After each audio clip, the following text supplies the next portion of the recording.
ముందుగా అహింస మెడిటేషన్ ఛానల్కి మీకు స్వాగతం మేడం. మీ పేరు, మీ ఊరు, మీరు ఎక్కడి నుంచి వచ్చారు, మీ ధ్యాన జీవితం, ధ్యాన అనుభవాల్ని మా అహింస మెడిటేషన్ ఛానల్ ప్రేక్షకులకు వివరించవలసిందిగా సవినయంగా కోరుకుంటున్నాం మేడం. స్టార్ట్ చేయండి. అహింస మెడిటేషన్ ఛానల్కి హృదయపూర్వక ధన్యవాదములు. Thank you. నా పేరు బివి రాఘవమ్మ. నేను 2007లో ధ్యానానికి వచ్చాను. మా గురువు గారు బ్రహ్మర్షి పితామహ పత్రిజీ గారు. బ్రహ్మర్షి పితామహ పత్రిజీ గారికి, ధర్మపత్నికి నా హృదయపూర్వక నమస్సమాంజలు. నేను ధ్యానంలోకి రాకముందే అహింస మార్గం అంటే నాన్ వెజిటేరియన్ ఫ్యామిలీలోనే పుట్టాను. కానీ ధ్యానంలోకి వచ్చే ముందు అన్ని ఆధ్యాత్మిక సంస్థలు వెళ్తూ నాకెందుకో ఎందరి నుంచి వచ్చిందనమాట. ఈ నాన్ వెజిటేరియన్ తినొద్దు అని వచ్చింది. మానేసిన వెంటనే ఒక 3 monthsలోనే నాకు బ్రహ్మర్షి పితామహ పత్రిజీ గారితో పరిచయం అయింది. ఆయనతోనే ధ్యానంలోకి వచ్చాను. ఆయన మా కాలనీలో ధ్యాన శిక్షణా శిబిరం ఏర్పాటు చేస్తే ఆయన సమక్షంలో మెడిటేషన్లో కూర్చున్న వెంటనే ఇంకా మెడిటేషన్ అప్పటి నుంచి ఇప్పటి వరకు క్రమం తప్పకుండా చేస్తున్నాను. ఎన్ని సంవత్సరాలు అయింది మేడం మీరు? 2007 నుంచినండి. 2008లో ధ్యాన ప్రచారం మొదలుపెట్టాము. 2008 నుంచి క్రమం తప్పకుండా ధ్యానం చేస్తున్నాము. భోజనం అన్నా మానేస్తాం కానీ ధ్యానం మానేది. రోజుకి ఎన్ని గంటలు ధ్యానం చేస్తారు? నేను 2 to 3 hours అండి మినిమం డేలో. ఎంత టైం లేకపోయినా 1 hour అన్నా మెడిటేషన్, మినిమం 1 hour అన్నా చేస్తామండి. అంటే ఎంత బిజీ లైఫ్లో కూడా. మీరు ధ్యానం చేసినప్పుడు మీకు ఏమైనా అనుభవాలు ఏమైనా, స్వానుభవాలు ఏమైనా? చాలా ఉన్నాయి మేడం, చాలా అంటే చాలా. కొన్ని చెప్పండి, సొసైటీకి ఉపయోగపడాయి. ముందు అహింస ఏంటంటే మాంసం తింటాం మానేస్తే మనం ముందు ప్రశాంతత వస్తుంది, మనసుకి భయాలు పోతాయి, ధైర్యంగా ఉంటాం, ఆత్మవిశ్వాసం పెరుగుతుంది. ధ్యానం చేస్తూ ఉంటే ఆత్మవిశ్వాసం పెరుగుతుంది. ఇట్లా మీ ముందు ఇలా కూర్చొని మాట్లాడుతున్నానంటే నాకు ధ్యానమే ఇది. ధ్యానం వల్లనే నేను ఇలా మాట్లాడగలుగుతున్నాను. మీకు ఇంకా అనుభవాలు ధ్యానం చేస్తున్నప్పుడు థర్డ్ ఐ యాక్టివేట్ అవ్వడం కానీ, మీ గత జన్మలు చూసుకోవడం కానీ, ఉన్నత లోకాలు అలా లేవు. కానీ మేడం నాకు ఎందరి నుంచి నాకు ఏదైనా వర్క్ చేస్తూ ఉంటే పని చేయాలి వద్దా అనేది నేను మెడిటేషన్లో కూర్చుంటాను మేడం. ఎందరి నుంచి నాకు మెసేజ్ వస్తుంది, దాని ప్రకారం నేను నడుచుకుంటూ ఉంటాను. నా ఎన్నరే నాకు గురువు అనమాట. అంతే కదా, మన శ్వాసే మన గురువు. శ్వాసే గురువు. మన ఎన్నరినే నేను ఫాలో అవుతాను ఎక్కువ. ఓకే. మీరు ఏమైనా బుక్స్ ఏమైనా చదువుతూ ఉంటారా? మనం బుక్స్ చదువుతామండి. మీకు నచ్చిన పుస్తకం ఏంటి? పత్రి సార్ రాసినవి కానీ, లేకపోతే ఒక యోగి ఆత్మకథ అండి, ఆత్మాయణం. ఫస్ట్ చదివిన బుక్ నేను ఆత్మాయణం చదివినప్పుడు ఏంటి ఇలా ఉంటాయా ఈ శరీరాలు, ఇది అస్ట్రల్ ట్రావెల్ అలా అని అనుకున్నాను అనమాట. ఈ అస్ట్రల్ ట్రావెల్ అనుభవం కూడా ఒక జరిగిందండి. తర్వాత ఈ అస్ట్రల్ ట్రావెల్ అనుభవాలు మనకి అక్కర్లేదు, నేను ఉన్నత స్థితికి వెళ్ళాలి, ఉన్నత స్థితి నుంచి ఉన్నత స్థితికి వెళ్ళాలి అనుకున్నప్పుడు ఇంకా నా కింద నుంచి మెసేజ్ రావటం బాగా అయింది. నెక్స్ట్ ఏంటంటే మామూలుగా ఎప్పుడైనా సరే నాకు ఏదైనా కష్టమో అనిపించినప్పుడు నేను మెడిటేషన్లో కూర్చుంటాను మేడం. నాకు అప్పుడు వస్తుందన్నమాట, మెసేజ్ వస్తుంది. తప్పకుండా మెసేజ్ వచ్చే వరకు కథలను నేను కూర్చుంటాను. ఆ మెసేజ్ ప్రకారమే నడుచుకుంటే అంతా దివ్యంగా, చక్కగా, హ్యాపీగా ఉంటున్నాం అనమాట. ఈ మెడిటేషన్లోకి వచ్చిన తర్వాత ప్రతిరోజు నిత్యము బాగా హ్యాపీగా ఉంటున్నాం మేడం. ఇంకా అంటే ఇదివరకు అంటే కనుక మెడిటేషన్లోకి రాకముందు ఏంటంటే వాళ్ళు ఏమనుకుంటారు, వీళ్ళు ఏమనుకుంటారు, సంఘం గురించి బతికేవాళ్ళం. ఇప్పుడు మా గురించి నా గురించి నేనే బతుకుతున్నాను. ఎవరి ఆత్మని వాళ్ళు ఉద్ధరించుకోవాలి అంతే. మీరు చక్కగా పుట్టుకతోనే శాకాహారులు? పుట్టుకతో కాదు మేడం, నేను మధ్యలో మారారు. తర్వాతే మానేశాను మేడం. అంటే నాకు అది కూడా ఎందుకో ఒక సందర్భంలో అందరూ వాళ్ళు మాంసాహార కుటుంబాలతో కలిసి నేను భోజనం చేస్తున్నాను. ఒకసారి టేబుల్ దగ్గర అందరూ తింటా ఉంటే ఏమైంది, ఆ రోజు ఎవరూ వేసుకోలేదు. ఎందుకు వేసుకోవట్లేదు మీరు అంటే, మేము మానేసాం, గురువు ఉపదేశం తీసుకున్నాం, మానేసామన్నారు. వాళ్ళు రోజు తినేవాళ్ళే వాళ్ళు మానేస్తే నేను ఎప్పుడో ఒకసారి తినేదాన్ని, చాలా తక్కువ అనమాట మా ఇంట్లో. ఏంటి నేను ఎందుకు తినకూడదు అని ఆ డైనింగ్ టేబుల్ దగ్గర అక్కడే డెసిషన్ తీసుకున్నాను. అది మా సిస్టర్ వాళ్ళు తింటాం అనమాట. వాళ్ళు ప్రతిరోజు నాన్ వెజిటేరియన్ తింటారు. అటువంటి వాళ్ళు మానేశారేంటి, వాళ్ళ ఆడపడుచులు వాళ్ళందరూ అంటే నేను ఎందుకు తినాలి అని ఆ రోజే డెసిషన్ తీసుకున్నాను. అది February 7th, 2007 అనమాట. మంచి డెసిషన్, మంచి మార్గంలోకి వచ్చారు మేడం. ఇంకా మీరు శాఖాహార ర్యాలీలు కానీ వాటిలో పార్టిసిపేట్ చేస్తుంటారు? శాకాహార ర్యాలీలు 150 వరకు చేశాను మేడం.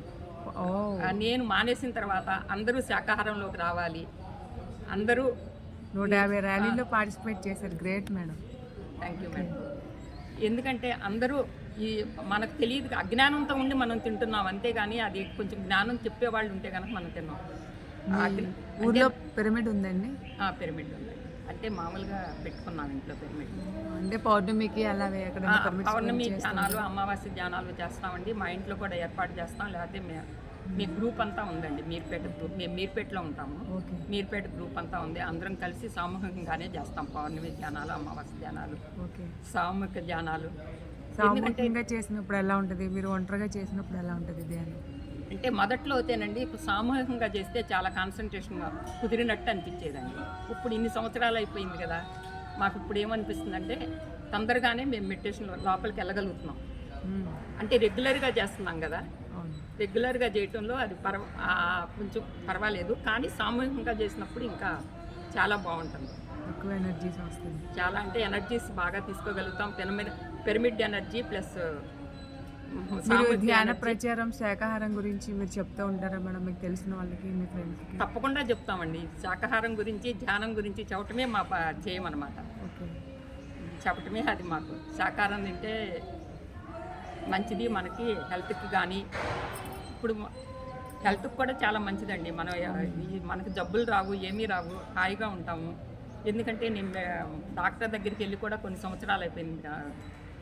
అత్యవసరం అయితే తప్ప మేము వెళ్ళమండి మామూలుగా. పత్రి సార్తో మీకు ఏమైనా అటాచ్మెంట్స్ ఉన్నాయా? బాగానండి. పత్రిజీ గారు, ఎందుకంటే మాకు ఫస్ట్ ధ్యానంలోకి వచ్చిన కొత్తల్లోనండి పత్రిజీ గారు మెడిటేషన్కి వచ్చిన తర్వాత మాకు ఏదన్నా ప్రాబ్లం వచ్చింది అంటే పత్రిజీ గారి సమక్షంలోకి వెళ్ళిపోయేవాళ్ళమండి. వెళ్తే కనుక ఆయన ఎనర్జీస్కి మాకు తెల్లైనప్పుడు అది మాకు ఒక స్ఫూర్తిను, ఒక ఇది వచ్చేసేది అనమాట. ఒక మెసేజ్ లాగా వచ్చేది.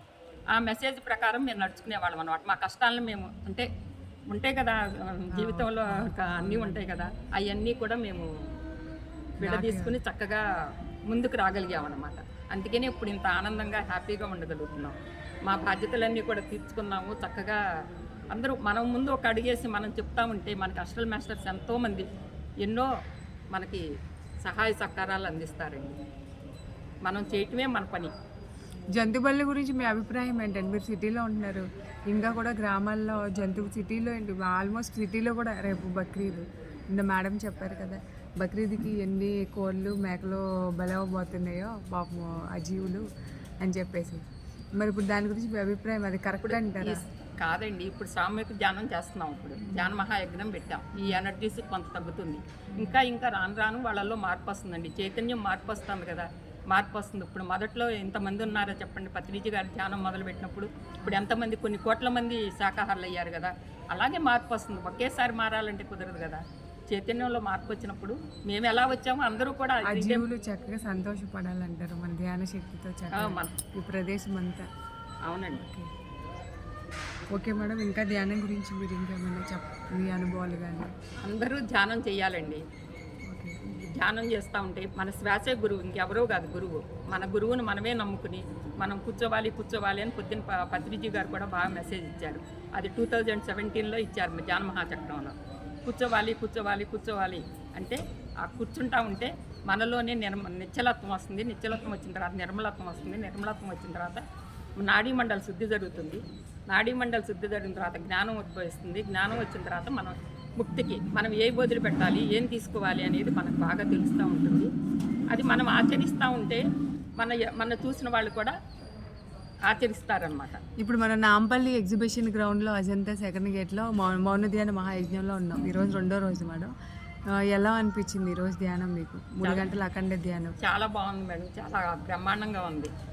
ఇంకా వస్తారు ఈ 7 డేస్లో కూడా. మొత్తం ట్విన్ సిటీస్ నుంచి మొత్తం జనాలు ఇంకా చూడండి, లాస్ట్ రోజుకి ఎంత నిండిపోతుందో చూడండి మీరు. ఓకే, ఈ చైతన్యం అంత విస్తరిస్తుంది మేడం.